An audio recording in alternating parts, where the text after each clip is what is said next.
அமையாது, லவ்வும் அமையாது, வீடும் அமையாது, அப்பாவும் புரிஞ்சுக்க மாட்டாரு, அப்படிதான் இருக்கும். ஸோ நீங்க வந்து பயங்கரமா கனெக்ட் பண்ணிப்பீங்க அந்த மாதிரியான படம். ப்ரோ, சொந்த ஊர்ல ஒரு 4 கொட்டா போடுறதுக்கே வழி இல்லையா? 3 BHK வாய்ப்பே இல்லை ப்ரோ. வாங்கவும் தேவையில்ல. 3 BHK ரொம்ப சந்தோஷமாவும் இருக்காது ப்ரோ. யோசிச்சு பாருங்க, 3 BHK உங்க தங்கச்சிக்கு ஒரு ரூமு, உங்க அப்பா அம்மாவுக்கு ஒரு ரூமு, உங்களுக்கு ஒரு ரூமு. நீங்க போயிட்டு 9 to 11 வேலைக்கு போயிட்டு வந்தீங்கன்னா சாப்பிட்டு உங்க ரூம்ல போய் படுக்க தான் கரெக்டா இருக்கும். அதுக்கு எதுக்கு வீடு?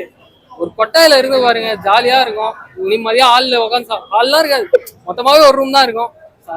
மற்ற விஷயத்துக்கெல்லாம் கொஞ்சம் கஷ்டமா இருக்கும், மற்றபடி நல்லா இருக்கும். சித்தார்த்தர்னா இதுதான் படமே. தெய்வ ஆணினா இதுதான் படமே.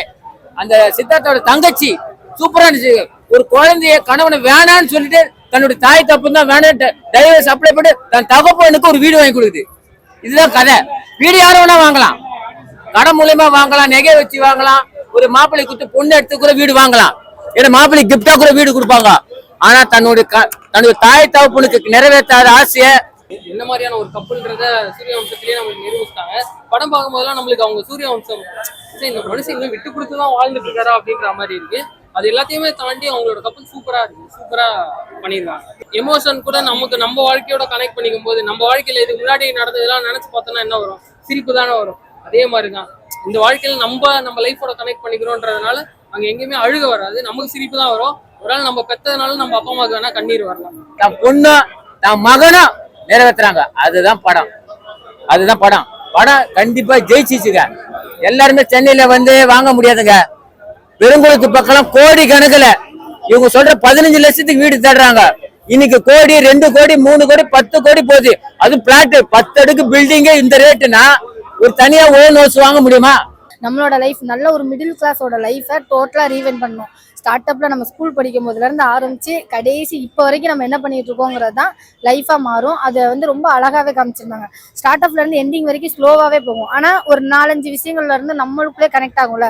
இந்த விஷயம் நம்ம வந்து நம்ம லைஃப்ல நம்மளும் இந்த இடத்துல நின்னோம், இந்த இடத்துல இப்படி தான் பேசணும், இப்படி தான் சண்டை வந்தது, இப்படி தான் நம்ம லைஃப் மாறிச்சு அப்படிங்கிற ஒரு விஷயம்லாம் இருக்குல்ல, அதெல்லாம் ரொம்ப நல்லாவே கொடுத்துருந்தாங்க. எனக்கு ரொம்ப பிடிச்ச விஷயமே என்னன்னா, ஆக்சுவலி வந்து எவன் சொல்றானோன்னு சொல்லி ஃபியூச்சர்னு சொல்லி அதுலேயே ஓடிட்டு அது வரைக்கும் சக்ஸஸ் பண்ணவே முடியல நம்மளால. ஆனா நம்மளுக்கு பிடிச்ச விஷயத்த நம்ம பண்ணும்போது நம்ம ஒரு சக்சஸ் கிடைக்கும் பாத்தீங்களா, அந்த சக்சஸ் வந்து கண்டிப்பா அதுதான் நிரந்தரம் அப்படிங்கறத காமிச்ச விதம்லாம் ரொம்ப நல்லா இருந்தது. சத்தியமாங்க. எப்ப 40 வயசுல எப்படி வாங்க முடியும்? 30 வயசுல எப்படி வாங்கலாம்? 18 வயசுல சேர்த்து வச்சாதாங்க அவன் கல்யாண லைஃபுக்கு ஒரு வீடு வாங்க முடியும். இப்ப இருக்கிற நிலைமையில அவன் சம்பாரிச்சு படிச்ச உத்தியோகத்துக்கு சம்பளம் வாங்கினாதாங்க அந்த வேலை சரியில இடம் வாங்க முடியும், அந்த பெருங்குளத்துல இடம் வாங்க முடியும். சென்னையில கிண்டியில வாங்க முடியுமா? அந்த காசுக்கு சத்தியமா வாங்க முடியாது. அட்வான்ஸே 5 லட்சம் கேக்குறான். புரியுதா சார்? அட்வான்ஸே 15 லட்சம் கேக்குறான். லீஸுக்கு 1 கோடி கேக்குறான். எப்படி வாங்க முடியும்? இதுதான் கதை. வந்து 2007 இருந்தாலும் கரெக்டா இருக்குது. அந்த நோக்கியா செல்லாம் காட்டுறாங்க. நான் அப்பயே தெரிஞ்சுக்கிறேன், இது கரெக்டா டைரக்டர் நல்லா கரைச்சி குடிச்சுக்கிறா போல. செகண்ட் ஹாஃப்ல எல்லாம் ஒரு சீன் 2-3 சீன்லாம் வரும். அந்த சீன்ல எல்லாம் பயங்கரமா இருந்துட்டாங்க. உண்மையிலே நான்லாம் வந்து டோட்டலா இந்த லைஃபே பார்க்கும்போது எனக்கு என்ன தோணுச்சுன்னா, எங்க அப்பாவை பார்த்த ஒரு ஃபீல் கிடைச்சது. ஏன்னா எங்க அப்பாவும் அப்படிதான். எப்படின்னா எப்படியாவது படிக்க வச்சிடணும். எங்க அண்ணன் சொல்லியிருக்கான், இந்த டிபார்ட்மெண்ட் படிச்சேன்னா பெரிய ஆள் ஆயிடுவேன். அந்த ஒரு ஃபீல்லாம் இருக்குல்ல. அதுக்காண்டி வந்து ஓவர் டைம் பாக்குறது, ஓடுறது, பெட்ரோல் செலவாயிரும்னு சொல்லிட்டு எங்க அப்பா சைக்கிள் எல்லாம் போவாரு 10 கிலோமீட்டர். ஏன்னா பெட்ரோல் 100 ரூபா மிச்சமாகும்ல அப்படின்ட்டு. ஸோ அதெல்லாம் ரொம்ப நல்லா காமிச்சிருப்பாங்க. அந்த விஷயம்லாம் ரொம்ப பிடிச்சிருந்தது. கடைசி வரைக்கும் மிடில் கிளாஸ் லைஃப்ல வந்து பசங்களை நல்லா வச்சுக்கணும், நம்ம ஒரு விஷயத்துக்காண்டி கோலுக்காக ஓடணும்னு சொல்லிட்டு எதையுமே அனுபவிக்காமே வாழ்வாங்களா, அந்த ஒரு லைஃபை ரொம்ப நல்லா காமிச்சிருந்தாங்க. நீ அந்த படத்தை இழுக்காத, இது வேற. அது அந்த சரத்குமார் வேற, அந்த தேவயானி வேற, நீ அதை போட்டு இருக்கிற. அதே சித்தார்த் அந்த பாய்ஸ் வேற. இவரு ஃபேமிலி சப்ஜெக்ட்ல நடிச்சுக்கிறாரு. ஒரு குழந்தைக்கு தகப்பனாக, புரியுதா சொல்றது? கல்யாண சப்ஜெக்ட்ல சித்தார்த்தா நடிச்சுக்கிறாப்புல. அதுதான் ஜெயிக்கும் படம். சும்மா பாய்ஸ் படத்தை ஒரு அர்த்தச்சின் இல்லாம அது அழகா அந்த ஸ்கிரீன் பிளே வந்து டைரக்டர் கணேஷ் நினைக்கிறேன், கணேஷாப்பா டைரக்டர் கணேஷ் நினைக்கிறேன், ரொம்ப அனுபவிச்சு எடுத்த படம் மாதிரி தெரியுது. இல்லை, எனக்கு என்னன்னா இவருக்கு நல்லா தான் செட் ஆயிருந்தது. ஏன் அப்படின்னா உங்களுக்கு வந்து இதுல வந்து நீங்க காமெடி அந்த மாதிரிலாம் ரோல்லாம் இருக்காது. அப்பா கஷ்டத்துக்காக ஒரு பையன் ஓடுறான், ஆனா அவனால அதை சக்சஸ் பண்ணவே முடியல. கடைசி வரைக்கும் அதை என்ன பண்றதுன்னு அவனுக்கு தெரியல. ஸ்கூல் பையனா வந்து அக்செப்ட் பண்ணிக்க முடியுதுல சித்தார்த் சார், அது ஒரு பெரிய வெற்றின்னு நினைக்கிறேன். ஏன்னா இந்த வயசுல வந்து ஒரு ஸ்கூல் பையனா அவர் வந்து திருப்பி நடிக்கும் போது அதை நம்மளால ஸ்கிரீன்ல பார்க்கும்போது ஓகே, ஸ்கூல் பையன் தான். ஏன்னா சில பேர் பசங்களாம் மெச்சூரிட்டியா இருப்பாங்களா, அந்த ஒரு ஃபீல் கொடுத்ததுல அதெல்லாம் ரொம்ப நல்லா இருந்தது. ஸ்கூலா இருக்கட்டும், காலேஜா இருக்கட்டும், அதுக்கப்புறம் ஆஃபீஸ் போறதா இருக்கட்டும், கல்யாணத்துக்கு அப்புறம் அவர் அப்பாவுக்கு பையனா மாறும்போது இருக்கக்கூடிய அவரோட இது இருக்குல்ல, அந்த ஒரு டிஃபரன்சியேஷன் அவர் நல்லா நடிச்சிருக்காரு. அதை விட என்ன வேணும்? படத்துல வந்து எனக்கு கேட்டீங்கன்னு வச்சுக்கோங்களேன், அதான் உங்க கனவு கண்டிப்பா வந்து நிச்சயம் ஒரு நாள் ஜெயிக்கும். உங்களுக்கு பிடிச்ச விஷயங்களை நீங்க பண்ணுங்க, அது நீங்க பண்ணீங்கன்னா கண்டிப்பா அதுல சீக்கிரமா சக்சஸ் ஆகலாம் அப்படிங்கிறது தான் அதுல இருந்தது. கேர்ள்ஸும் அந்த அரேஞ்ச்மெண்ட் சொன்னாங்க இல்லைங்களா, அது ரொம்ப ரொம்ப சூப்பரா இருந்தது. அவங்க குட் டெசிஷன் எடுத்து லைஃப்ல நெக்ஸ்ட் மூவ் ஆன் பண்ணது, அதை பேரண்ட்ஸ் அக்செப்ட் பண்ணிக்கிட்டது எல்லாமே ரொம்ப நல்லா இருக்கு. இல்ல வாடகை வீட்டுல இருக்கிறவங்க என்ன மாதிரியான பிரச்சனைகள்லாம் எதிர்கொள்றாங்க, அவங்க சொந்த வீடு வாங்கணும்னு நினைக்கிறாங்க. ஸோ ஒவ்வொரு டைமும் அவங்க வாங்கணும்னு நினைக்கும் போதெல்லாம் அந்த பணம் வந்து செலவாகிட்டே இருக்கு. ஸோ கடைசியில எப்படி அந்த வீடை வாங்கினாங்க இல்ல வாங்காம போனாங்க அப்படிங்கிறத கதை. ஸோ கிளைமேக்ஸ் ரொம்ப அழகா முடிச்சிருக்காங்க. நல்ல ஒரு ஃபீல் இருக்கும். சூப்பரா இருக்கு. தேவயானி மேடமோட ஆக்டிங் பத்தி சொல்லணும். ஏன்னா அவங்களுக்கு வந்து பெருசா படத்துல டைலாக்ஸ் நிறைய கொடுக்கல.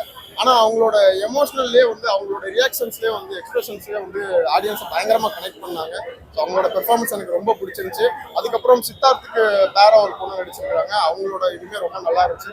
அதுக்கப்புறம் அந்த மித்ராவோட கேரக்டர்லாம் ரொம்ப நல்லா பண்ணியிருக்காங்க. அதாவது குறிப்பா அந்த படத்துல ஒரு நல்ல மெசேஜ் சொல்ல வராங்க. அதாவது வசதி வாய்ப்பு இருக்கு, மாப்பிள்ளைக்கு நல்ல வசதி வாய்ப்பு இருக்கு, இந்த குடும்பம் நல்ல வசதியான குடும்பம் அப்படிங்கிறதுக்காக அந்த குடும்பத்தோட பின்புலம் எதுவுமே தெரியாம பொண்ணை கட்டி கொடுத்துட்றாங்க. ஸோ அங்க போய் அந்த பொண்ணு என்ன மாதிரியான பிரச்சனையெல்லாம் ஃபேஸ் பண்ணுது அப்படிங்கிறத வந்து இந்த படத்துல சொல்லியிருக்காங்க. ரீசெண்டா நடந்த ஒரு பொண்ணு நம்ம கோயம்புத்தூர் சைடு இறந்து போனாங்கல்ல, அந்த ஃபேமிலியை கூட, அந்த ஃபேமிலிக்கு நடந்த விஷயத்த கூட அந்த படத்துல கனெக்ட் பண்ணியிருக்காங்க. ஸோ ரொம்ப நல்ல மெசேஜ் சொல்லியிருக்காரு. கண்டிப்பா பாருங்க. சூப்பரா இருக்கு. சித்தார்த்தோட ஆக்டிங் எல்லாமே நல்லா இருக்கு. ஏன்னா அவர் 10th ஸ்டூடெண்டா நடிச்சிருக்காரு, 10th கிளாஸ் பையனா நடிச்சிருக்காரு. அது கூட நம்மளால நம்ப முடியுது. ஏன்னா அந்த மாதிரி எல்லா கேரக்டருக்குமே அவர் சூட்டபிளா இருக்காரு. சரத்குமார் சாருமே ரொம்ப நல்லா பண்ணிருக்காரு. படத்துக்கு பிளஸ் வந்து இந்த இப்போ மிடில் கிளாஸ் ஃபேமிலியில இருக்கக்கூடிய லைஃப் ஸ்டைல அப்படி யதார்த்தமா எடுத்து வச்சிருக்காங்க. அதான் படத்தோட மிகப்பெரிய பிளஸ். அப்படி கண்டிப்பா மிடில் கிளாஸ் ஃபேமிலியில இருக்க எல்லாருமே பாருங்க அந்த படம். படம் 3 BHK. ஒருத்தர் 3 BHK வாங்கணும்னா எவ்வளவு கஷ்டப்படுறான், பல தடைகள் வரும். அந்த தடைகள்லாம் உடைச்சு இவங்க வந்து அப்பா மக பையன் எல்லாம் சேர்ந்து எப்படி முயற்சி பண்ணி வீடு வாங்கினாங்கிறத கதை. இந்த ட்ரெய்லர்லேயே அந்த கதை தெரிஞ்சு போச்சு. சரி, தெரிஞ்ச கதை இது எப்படி வித்தியாசமா ஸ்க்ரீன் பிளே பண்ண போறோம்னு பார்த்தோம்னா, நம்ம நடுத்தர மக்களுக்கு எல்லாம் கனெக்ட் ஆகிற மாதிரி நிறைய விஷயங்கள் இருக்குது. ஒரு கல்யாணத்துல போனா பிரச்சனை, ஒரு வீடு இல்லாம ஒரு இடத்துக்கு போனா பிரச்சனை, இந்த பிரச்சனை பத்தி பேசியிருக்காங்க. சரத்குமார் சாரோடைய கேரியர் பெஸ்ட்னு நம்ம சொல்லலாம். எத்தனையோ படங்கள் நடிச்சாலும் இந்த படம் வந்து கேரியர் பெஸ்ட். அதுக்கடுத்து பார்த்தீங்கன்னா சித்தார்த்துக்கு வந்து செம்ம கம்பேக் மூவி. அதனால அந்த படம் வந்து கண்டிப்பா சொன்னேன் ஒரு டீசன்ட் வாட்ச் மூவி தான். அந்த அளவுக்கு பண்ணிருக்காங்க, எங்கேயுமே குறை இல்ல. படம் ஓகே, ஒன் டைம் ஆச்சு. எமோஷனலா உங்களால கனெக்ட் பண்ண முடியுதா? நிறைய இடத்துல நானே சில இடத்துல அழுதுட்டேன். அந்த அப்பா சொல்லுவாரு, உன் ஃபியூச்சருக்காக தான் நான் இதெல்லாம் பண்றேன், கொஞ்சம் அட்ஜஸ்ட் பண்ணி போடா. உடனே அப்ப உடனே ஹீரோ என்ன பண்ணுவாரு, தப்புன்றத சாரிப்பா நான் ஃபெயில் ஆயிட்டேன், அந்த மாதிரி சொல்ற சீன் ரொம்ப இமோஷனலா இருந்தது.